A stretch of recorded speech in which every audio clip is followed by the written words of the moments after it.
Well, earlier, Kathy spoke to Frances Haugen, the whistleblower who came into the studio in London, and she began by asking her whether she thought that Instagram and Facebook were dangerous to children.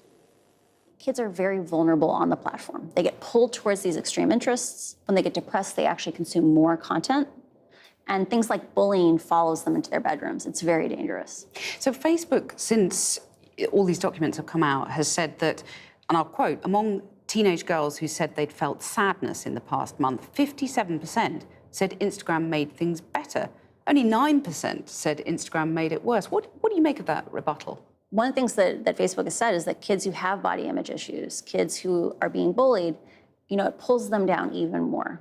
And I think there's a duty of care that should be applied to these companies to make sure that these products are safe for kids. I don't think they're safe today. But I do believe there's hope. I think there are changes that can be made, but we have to have the incentives to have Facebook make these changes. Come back to those changes in a moment, but I want to talk about your assessment of the damage that Facebook has done to our democracy. One of the leaked documents has a Facebook employee saying that there's a straight line that can be drawn from Facebook's failure to take down Donald Trump's video calling for a ban on Muslims entering the US. There's a line that can be drawn from that to the January the 6th attack on the American Capitol. How damaging has Facebook been already to democracy? Before the 2020 election in the United States, Facebook surveyed its own systems and found many levers where there were many possible ways they could have been set. And Facebook found that the setting that had been used before, which was optimized for hypergrowth, was potentially dangerous. I'll give you an example. Live video. Facebook was amplifying it 600 times. Hate will always exist in the world. The question is, does it amplify hate?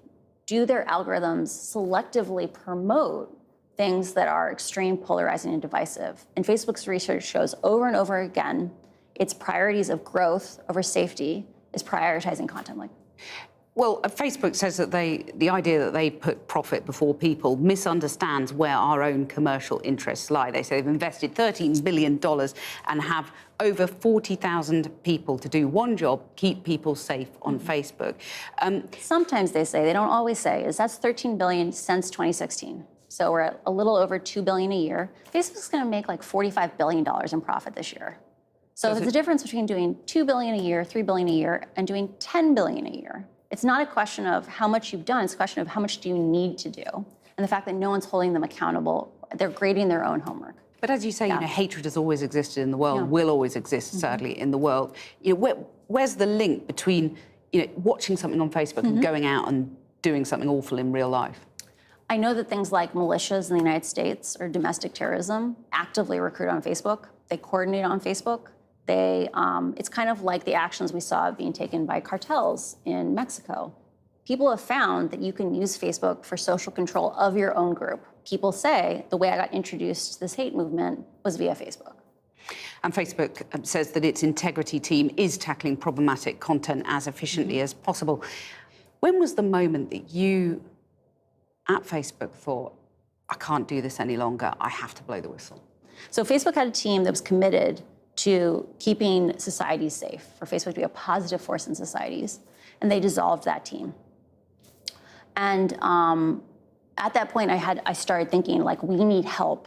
Like, Facebook needs help and needs to do these things collaboratively because they seem to have lost the will to do it internally.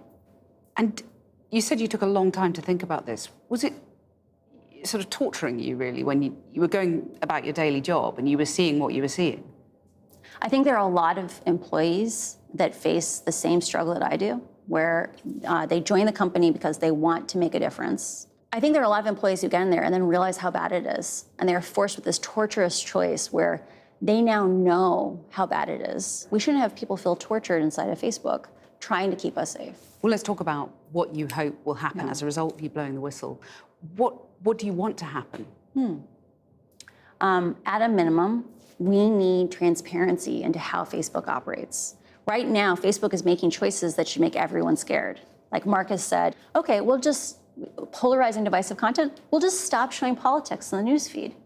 What does that mean? Like, should Facebook be allowed to choose what is political or not political, especially when we can't even see what it is? And the Mark in question, Mark Zuckerberg. I'm sorry, Mark Zuckerberg. I mean, he is has extraordinary personal control over this business. He does. He controls, I believe it's like 56% of all the voting shares. And that means he is both the chairman and the CEO. And he has complete unilateral control. There's no one else in the world that has as much unilateral power as Mark Zuckerberg. Well, what do you make of the Facebook Oversight Board? They have tried to, they would say they've tried to regulate the business. Facebook has intentionally held the Oversight Board at arm's distance. So here we've got the online safety bill coming, and a suggestion perhaps in the future of criminal sanctions for individual directors of the company. Would the prospect of a criminal sanction cut any ice with Mark Zuckerberg, for example? We've talked about how much power he has over the company. I think any rational person, criminal sanctions would be a thing that would make them pay more attention. But we need to make sure we lock down the bill to have the right provisions first. And just finally, how confident are you that after what you've done, after all the stress you've been through, that this will be a turning point for how Facebook is run, managed, regulated? This is not a singular moment. This is the beginning of a conversation. And I feel confident that as we begin to help people wake up to their own agency, that people will realize there are lots and lots of ways we can put pressure on Facebook. And this is not the end. Like this could putter out in a month, and we'll just start this conversation again because we have to change. Frances Haugen, thanks very much. Nice to meet you. Thank you.